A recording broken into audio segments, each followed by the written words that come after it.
네, 복잡한 투자 쉽고 명쾌하게 투자의 재발견. 이번 순서는 미다스의 손입니다. 오늘 미다스의 손은 2024년 한 해를 취재 기자와 함께 돌아보는 시간으로 저희가 준비해봤는데 이 시간 증권부의 조연 기자 함께합니다. 안녕하세요. 안녕하세요. 반갑습니다. 네.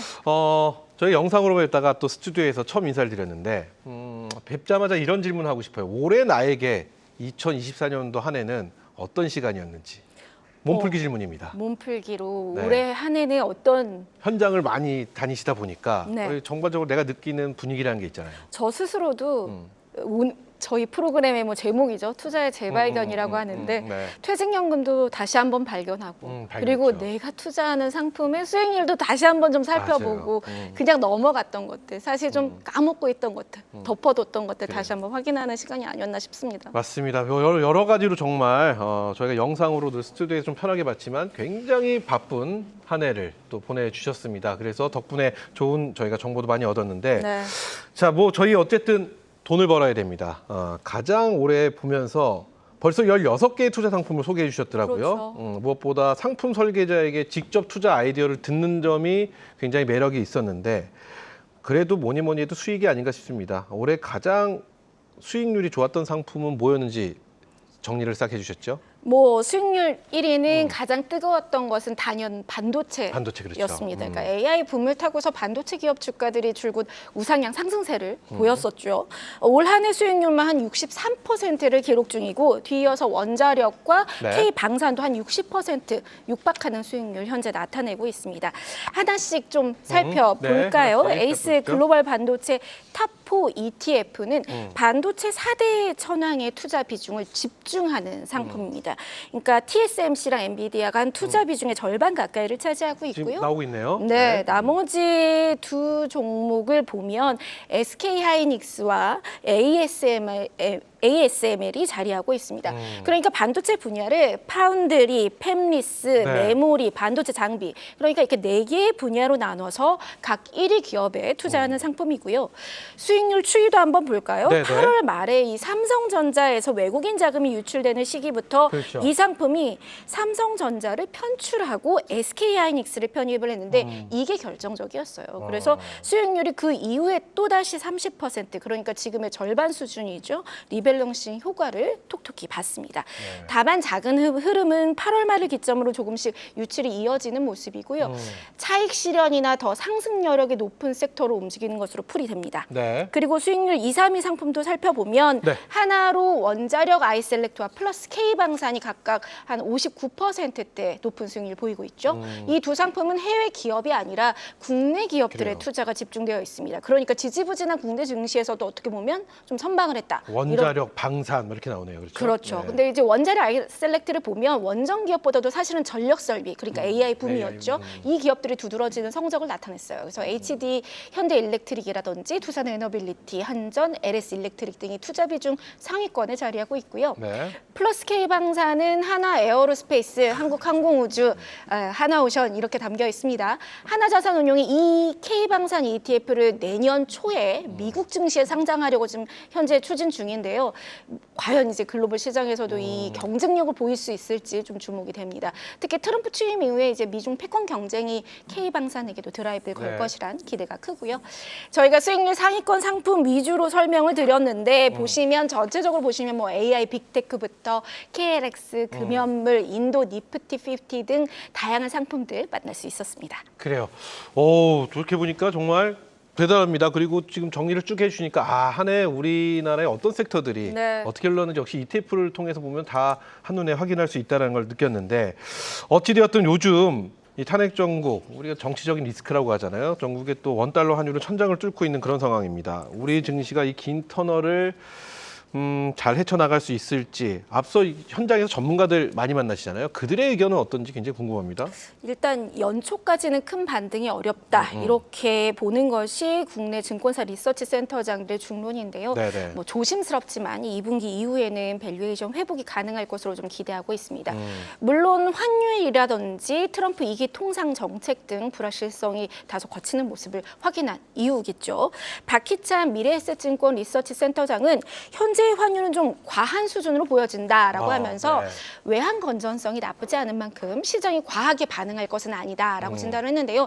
하지만 뭐 또 국내 주식들이 대단하게 저평가될 수준은 아니다라고 얘기를 하면서 좀 실적을 확인하자. 내년 초에도 지켜보라. 이렇게 말을 했고요.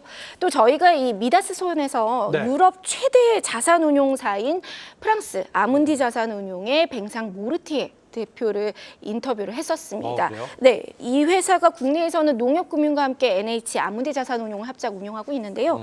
모르티에 대표가 한국 주식이 글로벌 다른 증시에 비해서 너무 저렴하다 이렇게 얘기하면서 내년 글로벌 자산 배분 투자 의견으로 인도, 일본과 함께 한국을 오버웨이트 그러니까 비중 확대로 제시했거든요. 발언 직접 들어보겠습니다. 그래요, 한번 확인해 보겠습니다. On the South Korean equities, we have a positive view. We are overweight in our global allocation because we believe there is still many value to be unlocked into the South Korean corporates. It will take time, but today Korea is cheap compared to other markets, and we believe as well the country is on the right track in terms of innovation, in terms of value creation. So that's why we are medium-term optimistic. 네, 이렇게 해서 저희가 영어가 아니라 불어서 깜짝 놀랐습니다. 네, 불어식 영어였죠. 그래요. 네. 어쨌든 그렇다면 이번에 이렇게 한번 여쭤볼게요. 차기 테마가 좀 궁금합니다. 이 네. 글로벌 IB들과 국내 운용사들도 많이 만나셨잖아요. 그렇죠. 그들은 고리 깊으면 산이 높다는 말도 있고 뭐 또 어둠 속에서도 빛이 있다 여러 가지 얘기가 나오는데 그들은 내년도 분명히 이 투자의 어떤 섹터들 어느 쪽을 좀 보고 있는지 요즘 뜨거운 거면 AI 말씀하신 대로 AI 양자 맞습니다. 컴퓨팅 굉장히 많이 나오고 우리가 또 트럼프와 또 머스크의 입을 통해서 자율주행 뭐 여러 가지가 나오고 있습니다. 그들은 어느 쪽을 좀 평가하고 계시나요? 먼저 이제 미국으로의 투자 흐름을 먼저 보면 이거는 좀 현재로서는 거스르기가 쉽지 않아 보이는 상황입니다. 네네. 당장 연초에 뭐 트럼프 2기 행정부 출범에 맞춰서 트럼프 트레이드가 주 트렌드로 자리 잡을 전망입니다. 저희도 한번 다뤘죠. 투자의 재발견에서. 네네. 그래서 최근 한 달 새에도 북미 주식형 펀드로 2조 원이 넘는 자금 들어왔는데요. 뭐 특히 미국 대표 지수인 S&P 500이나 나스닥 100 지수 추종 상품이 꾸준한 인기를 나타내고 있습니다. 월가에서도 내년 미 주요 주가 지수들이 현재보다 한 10% 정도는 더 오를 수 있다. 이렇게 보고 있거든요. 최대는 한 7,000포인트까지 보고 있습니다. 그래서 글로벌 자금 블랙홈 흐름은 좀 더 이어질 것이란 전망이고요. 말씀하신 것처럼 섹터별로는 AI 투자 사이클이 어디로 확산될지의 시선이 주목되고 있는데요. 골드만삭스가 최근 보고서를 내놨습니다. 네. 이 AI 투자 단계가 세 번째 단계로 진화하고 있다. 이렇게 설명을 했는데 내년에는 이 AI를 이용한 인프라보다는 AI를 이용해서 추가 서비스나 수익 창출이 가능한 소프트웨어 그리고 IT 서비스 기업 등으로 좀 확대될 수 있다. 이렇게 분석을 했고요. 그리고서 4단계는 이제 AI를 도입해서 고도화되는 산업들인데요. 흔히 예상하실 수 있는 로봇이라든지 방산 같은 우선적으로 활용 가능한 산업군으로 꼽히고 있습니다. 현재 CG를 통해서도 보실 수 있죠. 네네. 그리고 언급하신 것처럼 최근 양자 컴퓨팅 관련 기업들의 주가도 급등하고 있습니다. 그러니까 공동 창업자가 한국계 인물이어서 국내에서는 더 화제되고 있는 스타트업. 아이온큐가 최근 뉴욕 증시의 스포트라이트 받고 있습니다. 네네. 간밤에도 한 8% 상승을 했거든요. 오. 예, 미국에서는 이제 ETF, 그러니까 양자 컴퓨팅 ETF 티커명이 QTUM인데 이달 들어서 2억 5천만 달러의 자금이 유입이 됐습니다. 그리고 국내에서도 처음으로 이 양자 컴퓨팅 관련 ETF가 출시가 되면서 자금을 끌어모으고 있는데요. 상장 당일에 한 5분 만에 초기 물량이 완판됐다. 이런 소식이 전해졌고 또 7거래일 만에 순자산, 그러니까 AUM이 500억 원을 돌파를 했습니다. 다만 아시다시피 양자 컴퓨팅 기술 아직 초기 단계죠. 실험 단계여서 상용화가 한 2030년쯤 전망되는 만큼 단기적인 급등에 따른 변동성은 유의할 필요가 있다는 조언이고요.